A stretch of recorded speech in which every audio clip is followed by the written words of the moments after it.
Hello, welcome to the Scalebuilding Cafe. Welcome to another review. Welcome to another Airfix review. And it is this big box here. It is the B-24. This is, again, like all the others I've been reviewing lately, is one of their brand new releases for 2024. They've all come along pretty much at once, actually.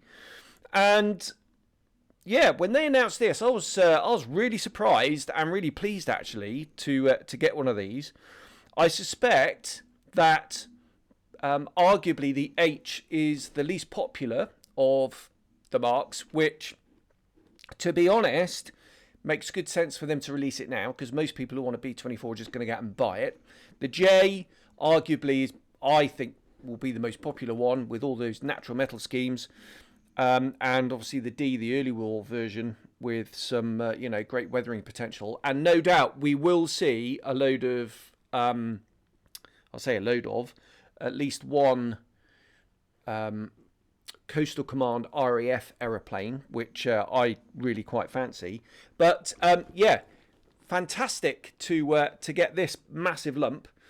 It might take a little bit of while over the bench, so let's pop over there right now and get started and see what we have. Okay, here we go then. Here's the box. Very shiny, as you can see. Beautiful box art. I absolutely love that painting. I think that is superb. All the action, really reminiscent of dear old Roy Cross, who passed away relatively recently. It really kind of evokes his kind of style with, guns blazing, aeroplanes on fire. It's all going on. And you can just see all the rivets being rendered in this. So if you're going to rivet your model, this would be quite a good resource actually, just using the box. But let's get it open. It's actually quite a big box. Right, lots of plastic, as you can imagine. Get all that out of the way. Right,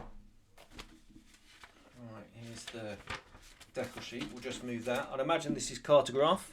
Let me just have a look at the box actually. Trying to see if it says cartograph anywhere. Yes, there we go. It's there. So they are cartograph. Thought they were. Right, we'll have a look at the markings later. But what I really like about Airfix and their instructions is how clear they are. This putting the sort of previous parts that you've glued in red, so you can sort of say, right, this bit here goes down there, but where exactly does it sit? Right, let's have a look here. Oh yeah, it sits there. So you can bounce backwards and forwards to make sure you get everything in the right place. So really like that. And obviously the breakdown here is the nose parts are separate, so clearly more versions to come in the future.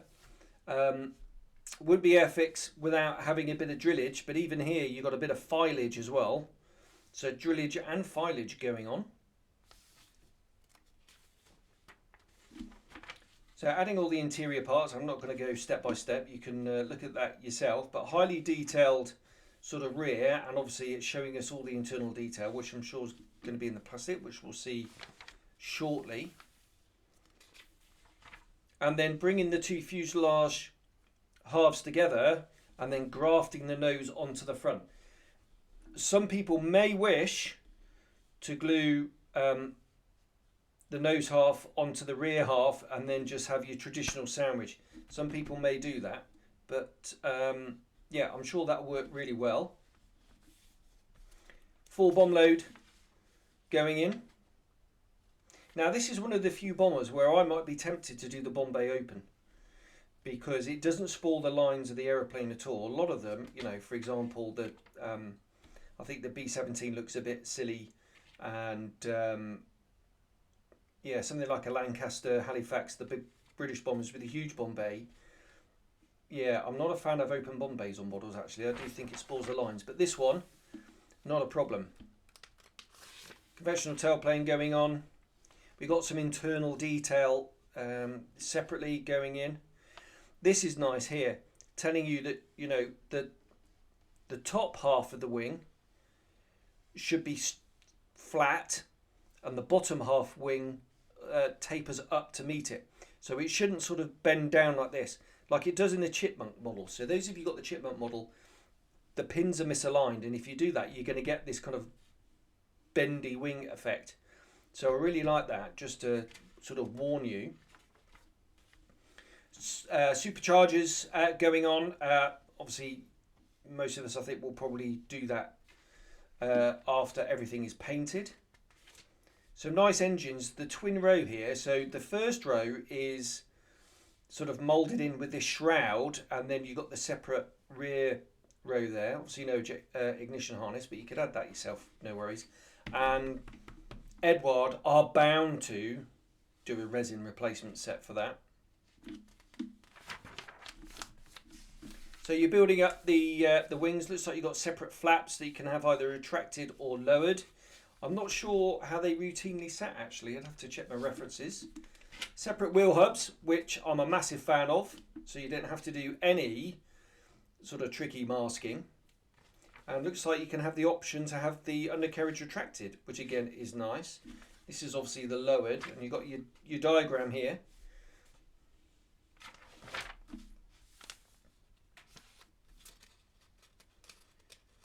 Turret assembly. Now, interestingly here, the I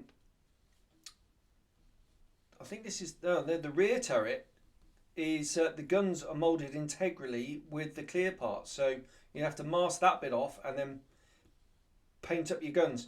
I think because clear plastic is relatively fragile, it's quite brittle, these might be vulnerable, but I think I'm going to get a set of replacement brass barrels for mine anyway.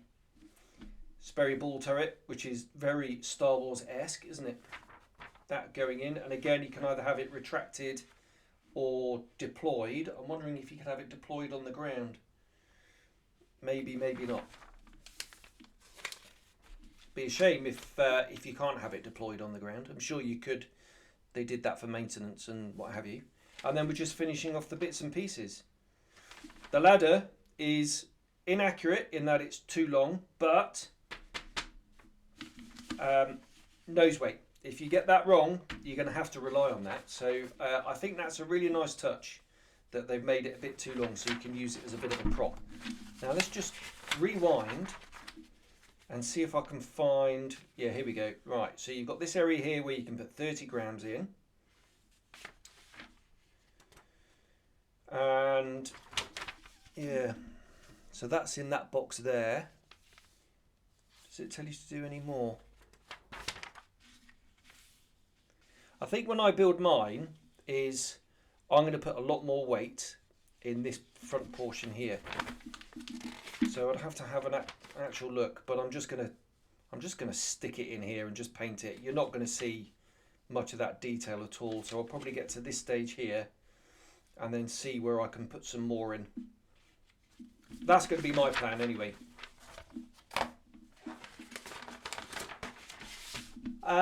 Two very similar markings, olive drab over neutral grey with some really nice nose art. Interestingly, it's on the right hand side here and you're a little bit on the left. A little bit here on the front. But yeah, some nice choices, and you've got some more sort of, I say nose art, it's not nose art, is it? Bombay door art going on. And then this one I quite like because of the yellow tail. That's a nice splash of colour, and this massive nose art here with an awful lot of bomb markings. So I think this one out of the two would be my choice, but there's some really nice aftermarket sheets available, and I'll probably go down that route. Right, here we go. Oh no, before the plastic, let's have a look at the decals themselves. They're cartograph, so they're going to be lovely, and they are very shiny, as you can see, very thin but very crisp, very bright, so we're a big fan of those. Right, here we go then. Right, where did I put my knife? There we go.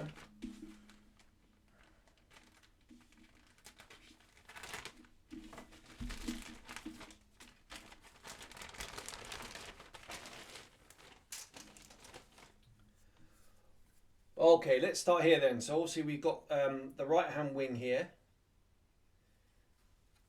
Now, everyone wants to know about the surface detail. So let's have a real close look. It's really crisp. It's really nice. There are a few rows of rivets there. And actually, if I was going to be a little bit critical, I would say that those rivet lines do make the very close to the panel lines, and they do kind of make the panel lines look a little bit big. But they're very nice. There's a whole load of raised panels on the underside, but that's really nice as well. Plastic. It's a big frame, so it's a bit bendy. Much better than the soapy plastic they used to use though. Right. Beautiful rivet detail on the doors. The word that springs to mind is festooned. Yeah, really nice. The other sprue in here, you've got all four propellers and the cowlings and the engine detail.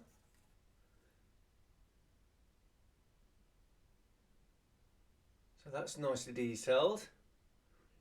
Like I say, if you wanted to add an ignition harness, that's probably all you need. Are you going to need any resin replacements? Possibly not if you're going to do the cowlings closed. Right, because there's so much, I am going to put them back in the bags. But all very impressive stuff so far.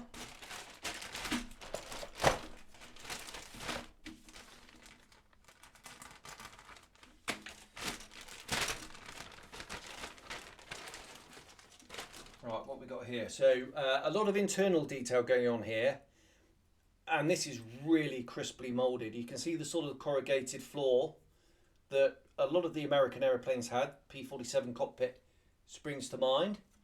This area here, those rivets are raised, so that's really nice. All this detail here on the internal bulkheads. Got the wing well, wheel well. That's really nicely done. You're gonna have to get your file in to remove some of these extra nubbins. There's some more detail on the bulkhead. What's really nice on this one as well is just looking at the fabric on the ailerons. That's really nicely done, that sag. It's not over the top at all. So that's all lovely. The rear fuselage halves, all that raised detail in there, absolutely sublime, nice and crisp. It's going to take a wash really well. How much of that you're actually going to see though? Not a great deal.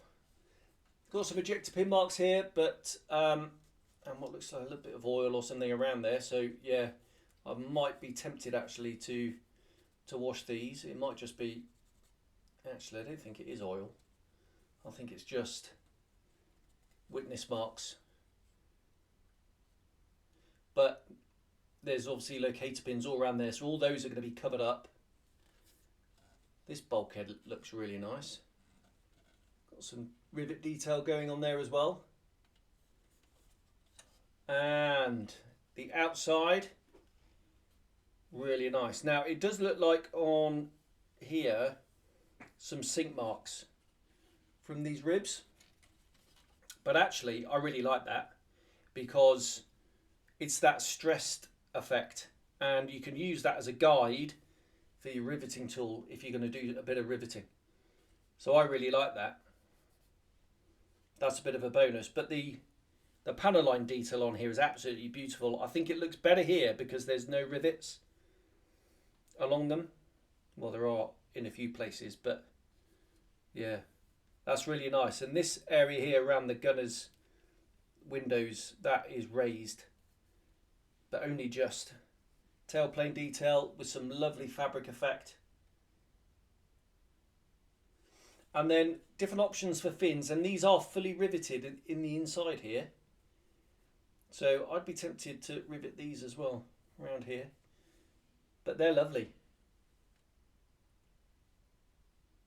Yeah, really nice. Right, let's pop that back in the bag as well. Oh, I've had the aircon off for a while and it's started to get a bit warm in here now. Right, so this bag, it's a bit weird in that it's been sealed, folded and then sealed. So it's a bit more awkward to get into. Just hack away at that. Right, this has got the clear parts in it as well, so I'll put them over there. Right, lots of internal detail going on here. We've got these little side panels which have got some really nice relief on. Gun turret bits and pieces.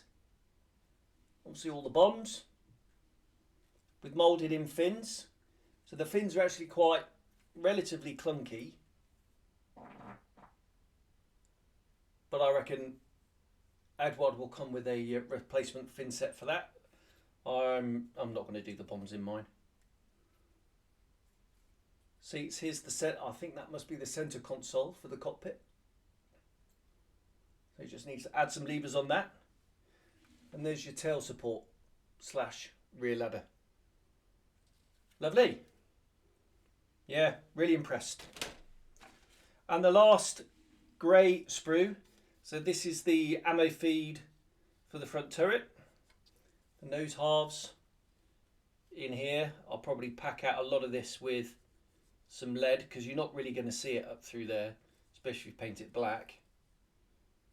I believe this is for the bull turret. Again, some of that corrugation. That is beautifully moulded, and these panel lines are sharp, crisp, fine, all the adjectives you want. That is right up there with the best in the business.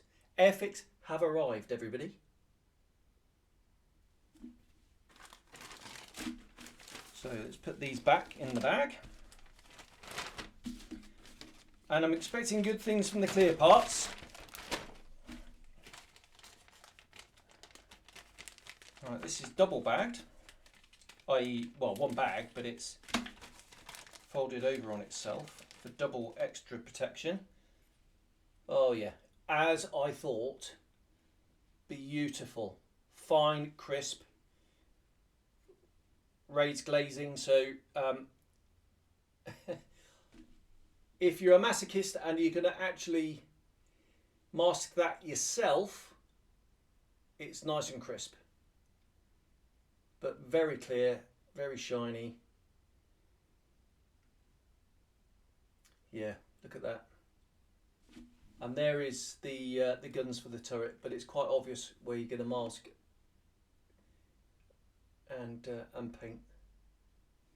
Yeah, it's a win from me. And I won't get this one out, but yeah, it's got another option of the main canopy there and lots of little bits and bobs. Right, all in all, I think that is really, really hyper impressive, and I'm very excited. So let's pop back over to the chair and have a bit of a wash up. Right, there we are. That is the Airfix B-24. I think you'll agree, it looks beautiful in the box. The surface detail is fantastic. No rivets, but it's Airfix, so I don't expect to see rivets. And, you know, it's, yeah, all right, it's a bit of a pain adding them yourself. It takes a few hours. But once it's done, I think it just elevates that model. And to be honest, where Airfix are at the moment, I think adding your own rivets is you're gonna get a much better effect than had they done their rivets all over it. I think they arguably would have been a little bit too intrusive, and it would have, you know, massively skyrocketed the cost. So fair play to do for them to do some of the rivets you saw around the tail fins, but I think that was a good choice, and it's not too onerous to add them. I am in the process of riveting an Airfix B-25 at the moment, And yeah, looking forward to starting that project at some stage. No idea when. There we are. Yeah, what a great kit. The big one with this, and what I've seen on some of the online builds and magazine builds so far, is going to be nose weight. The amount they tell you to put in there, I think, is not enough. So you're going to have to cram more in somewhere. But to be honest, you can't see a lot in the nose. And what I'm going to do is I'm just going to add a whole load of roofing lead, which is what I normally use, in there, and it will be fine. But it'll all be on show, but you won't be able to see it anyway. And I'll paint it black, and yeah, that'll solve that problem. But there we are. That is the Airfix B-24. Hope you enjoyed that, and I'll see you on the next one. Cheers, bye-bye.